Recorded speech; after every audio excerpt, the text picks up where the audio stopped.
things. Then along comes middle school, they hit puberty, they develop other interests that don't have much to do with academic subjects. Their motivation starts to fade, and at that point we make the wrong choice, typically. We try to get back that motivation by emphasizing performance and setting up feedback systems that rank order students and trying to provide negative and positive reasons why they might want to move towards the top, instead of keeping the mastery motivation and finding ways to make their new interests intrinsically motivating. So there's different kinds of fun, there's different kinds of motivation. We should be thinking about engagement, but it's a slippery subject. Excellent. Okay, good. We're going to put our next question up. We agree our kids in New Mexico aren't engaged. Talking about having fun. Gordon. Yes. Engagement. Dropout. Terrible term. Terrible, terrible term. You're talking about why should these kids be engaged with our system? Because we tell them you don't get that diploma, you don't get a job. That's a hard thing to wait that many years. So my sense is buried in every human being, no matter what their age is. And I think the critical thing is that kids, students, are human beings in every way, shape, and form. They have questions that are inside of them. They have curiosities. And as Chris was talking about the mastery, we expose things to them, but nobody takes their interests. You know, if they were, the young ones were on an early version of Facebook or something and it was educationally oriented, they might be registering what their interests were. There might be somebody else that was watching them make that transition into middle school and say, hey, I remember you were really interested in math and doing some other things in elementary school. Have you thought about this? Have you thought about this connection? So I think it's about managing curiosity so it doesn't die. I don't have any answer about how you do that yet, but I certainly, you know, you go to Amazon, you read a couple books, and you go back and they say, hey, you seem to be curious about this. No reason why systems like that couldn't work for kids as well. And there couldn't be tracks where they have to do their mastery, because we're going to have some standards, but at the same time, we keep their interests alive. No kid out of choice just decides to become unengaged in life. It's because he can't get to, or she can't get to, those things that are of interest to them, or they're embarrassed about them. So I think there are many social ways around. We've seen social networking start. And so I kind of think engagement in some ways is the wrong term, because we're asking them to be engaged with a system.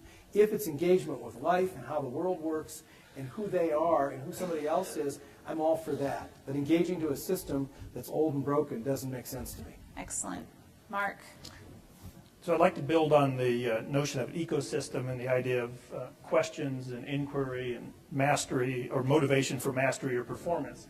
And to make my point, I'd like to point to the phenomenon of the clickers and the feedback that we receive. The question, or the characteristic, I guess is what I want to say, that I think an ecology of learning needs to have is that it answers the question, what happens next? Okay, so I frequently am in classrooms where I see this kind of experience occur, and I hang around and I wait and see, so what changed as a result of having that feedback? It's the same question I would ask all of you, but in a classroom setting, if I know that it's not relevant or that somebody isn't mastering it, then what do I do? And when I do that, am I doing it as an ad hoc activity in my classroom, or is that rolling up across classrooms, and is it rolling up at a school level? So we have the ability through technology like this to have teachers who are teaching basically the same thing to compare within a relatively short period of time what they're doing, and then to say, why is it that in your class students are mastering or performing at this level, and in this class they aren't? Or why is it that they're asking questions and, quote, engaging here and not there? The distance between the time that those questions are asked is way too often too long.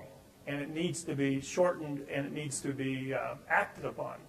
And I think as we develop an ecosystem of learning, it's going to be important to have that sort of characteristic inherent in it, not as an add-on or afterthought. Okay, good. Good. That's a perfect perfect transition for, I want to transition you all now, because I just want to keep coming down the road here. We're sort of starting at one level, and we've talked about what's happening in the classroom. But to your point, Mark, you know, answering the question about what happens next. Well, what do you do next after you've finished school? And I'm talking about a world of work, talking about workforce development. I'm talking about a vibrant economy for the state of New Mexico. Let's take a quick look at our answers about how the audience feels about graduating more students ready to contribute to that economy.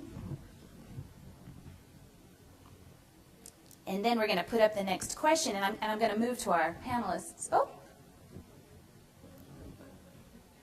I wanted to see the response to number 5 about reducing. You don't have, Okay, so people are excited about project-based learning and career and technical education. This is an audience after my own heart. That's wonderful. Okay, good. So, gentlemen, I'm going to give you each just 2 minutes. I'll be timing you now to talk about the world of work, good things you've seen across the country, around the world, where people are really preparing kids for opportunities, for careers. What's it look like? How can it happen here? Those are my 2 questions. 2 minutes. Mr. Dede. G.K. Chesterton, the author, once said, if something is worth doing, it's worth doing badly.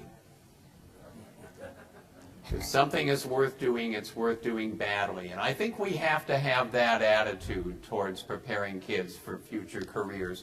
We have not an idea in hell about what the workplace is going to look like 10 years from now, except that it's going to be incredibly chaotic. And what we need to do for schooling right now is to think big, not to do a bunch of little pilots and try to refine our models and end up 10 years from now with something that would have worked well in 2009 and now it's 2019 and everything has changed again and we're once more out of date. I think what kids would really respect, what would really keep them engaged if we said, we're going to just do this at scale in New Mexico. We're going to reinvent education. You're going to be right in the middle of it. It's going to be chaotic. Some parts of it are going to go badly at first. And you know what?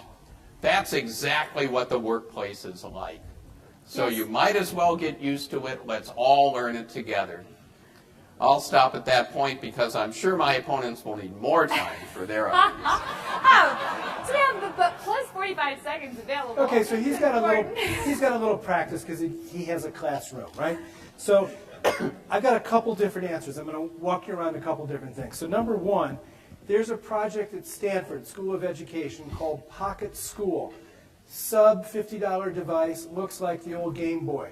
It's going, according to their statistics, we have about 1 billion kids in the world who have no access to education. These are handheld devices that kids can teach themselves with each other and alone. Basic numeracy, they're games. Basic reading or literature, and health. And where it's gone and where it's worked, it's unbelievable. I think that's going to teach us more about how kids are going to learn here than anything else I've seen. Blackboard in Colombia, our 2nd largest client in the country of Colombia, the best training program online in the world, bar none. Employers put in 1%, workers put in 1%, and you can get trained on anything. I saw unwed mothers from 16 to 60 working on high-end CAD design with a 3D printer in Bogota. And then the last thing I'll say is Curriki. I don't know if any of you know CURRIKI, Curriculum Wiki. Teachers around the world are putting up curriculum together. All of these things have an emergent value, that it's coming from those students or those people that are helping learning occur, and it's occurring that way. So feed it from the bottom. Woo, you did it. All right. So